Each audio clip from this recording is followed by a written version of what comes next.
Oh.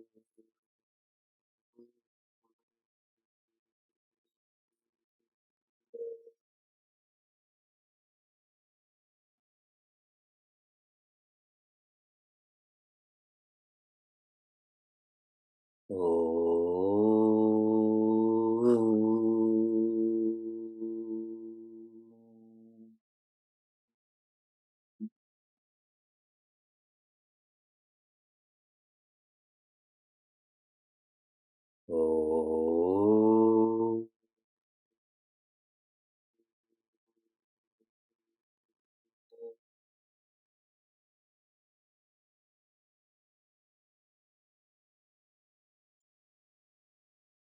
Welcome to Meaningful Mornings. Yesterday in our Freedom Talk, you got to hear one of the children in our community reflect. I think we should just let him facilitate Meaningful Mornings. It's more soothing than what I have to say. This morning, another child in our community is not well. He has COVID and is struggling with this. So, like some of us donate our blood in our community, we donate our health. Quieten your mind and feel that you're sharing your health with this child and everyone in our community. What's beautiful about this is the more you donate your blood, the healthier you are. Feel the same way about this health donation.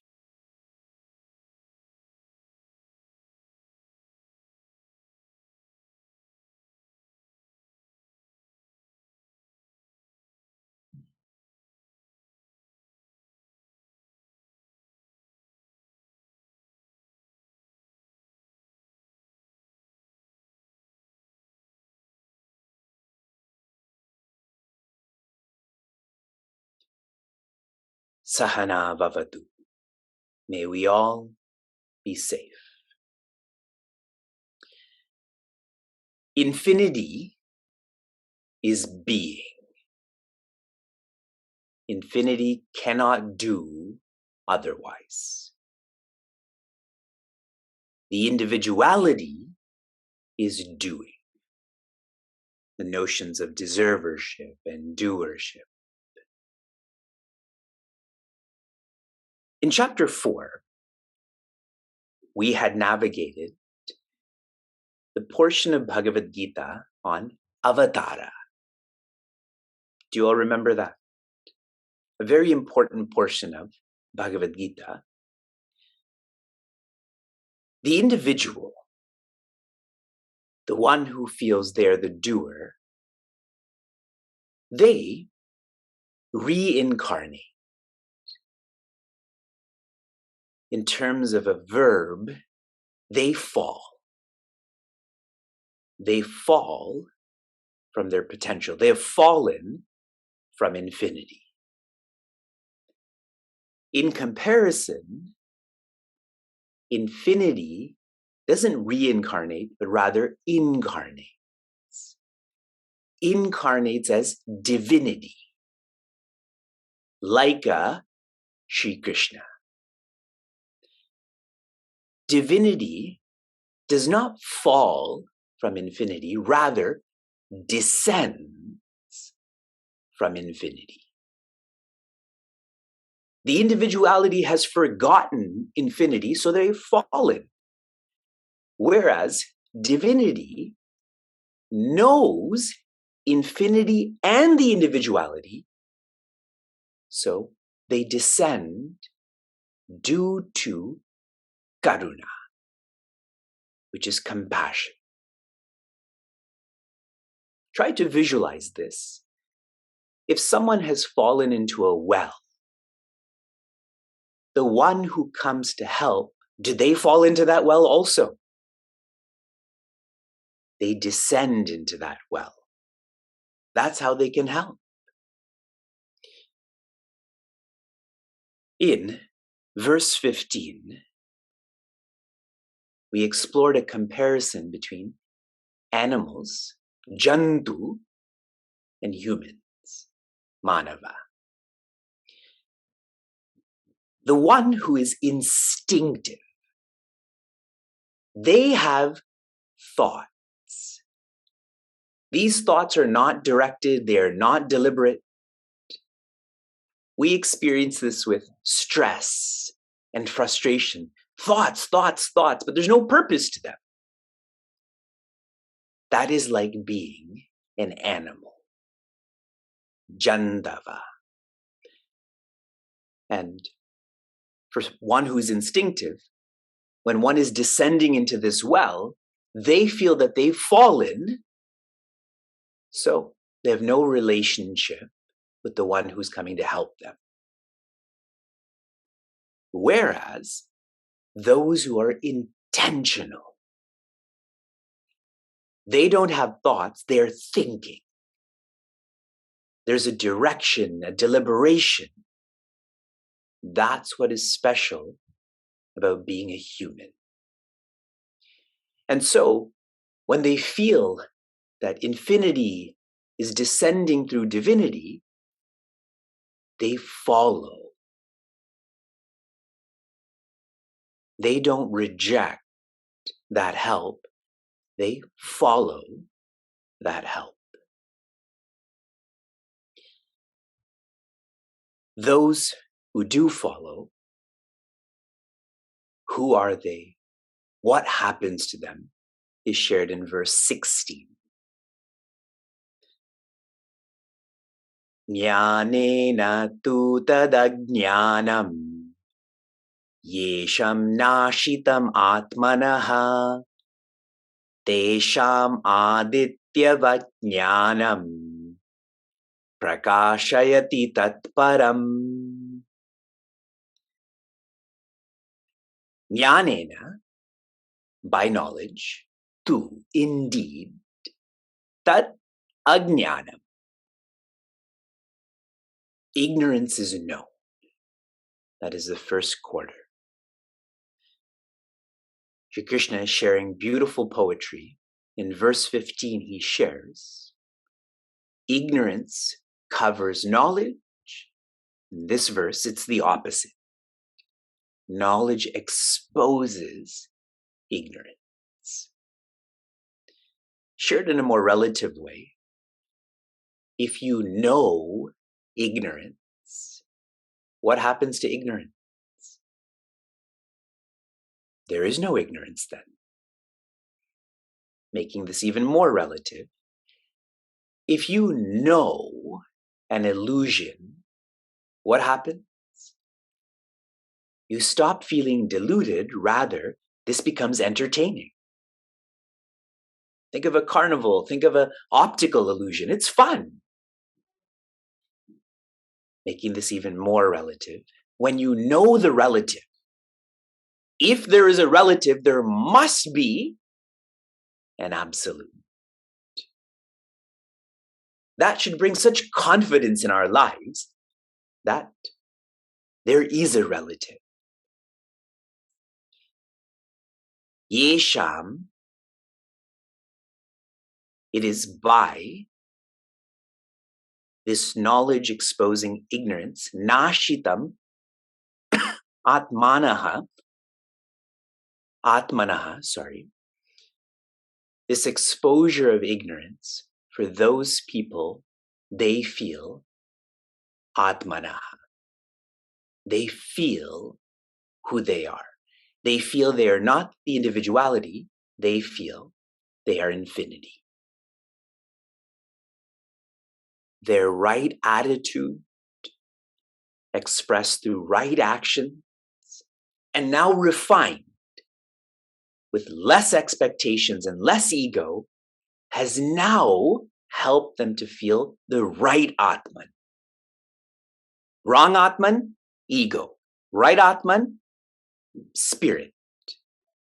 If I feel ego is the Atman, I will never experience independent joy, only dependent joy. But here, independent joy is expressed. Yesham, such a person, and now a comparison is given, a visualization. Tesham adityavat jnanam.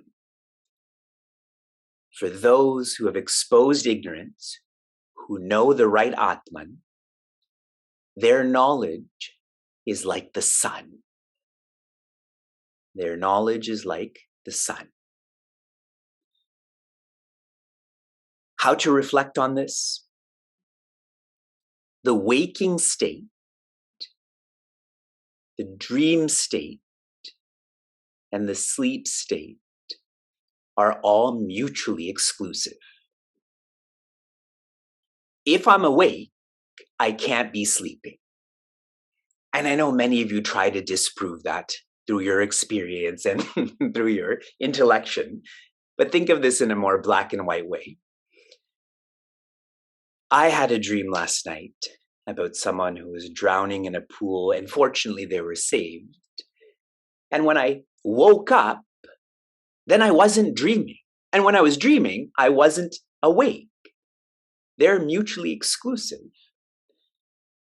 So when we reflect on this, when we are in a particular state, we feel that is absolute. When I was dreaming, I felt this is reality. Now I'm awake, I feel this is a reality. When we're asleep, though we don't verbalize it, we feel that is a reality. But really, they're all relative, isn't it? I keep swinging back and forth between waking, dreaming, sleeping, sleeping, dreaming, waking.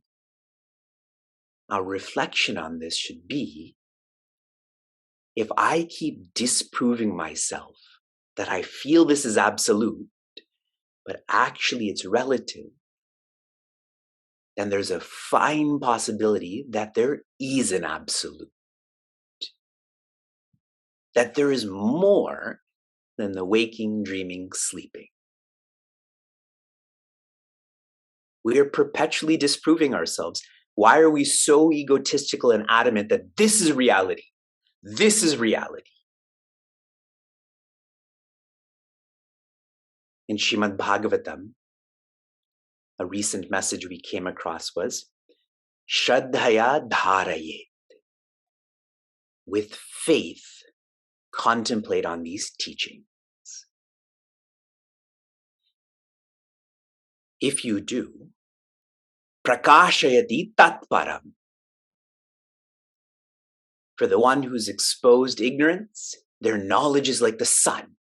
And what does that sun do? It reveals, it shines on tatparam, on the highest, on the deepest. Twamparam is not highlighted.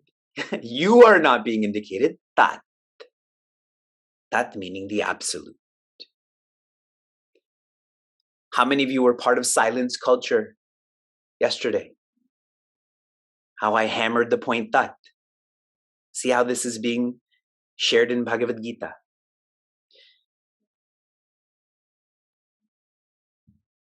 Whenever we think of illumination, we think of this fast. For those for whom it's darker, when you turn your car on, your daytime running lights will turn on right away and illuminate your garage, your snow. We feel the same with our journey. Today I'm ignorant, tomorrow I'm going to not be ignorant. You know we're approaching 600 days of meaningful mornings, correct? I'll share a short story of which, who knows if this is real or not, but the story itself is meaningful. Once, a lady was shopping for vegetables in a market, maybe in Spain. And she happened to recognize Picasso, who was also in that market. And she said, "Can you please draw me a picture?" So he said yes, and he took out a piece of paper and quickly drew something quite beautiful. And then when he gave it to her, he said, "That will be $1 million." And she said, "But it took you 30 seconds. And he responded, "But it took me a lifetime to be able to do that in 30 seconds. So we're all focused on the 30 seconds, correct? But it requires an entire lifetime, actions, thoughts, desires, for the right Atma. This we keep describing as purity. Purity requires time and effort. Once that purity is established, knowledge is immediate.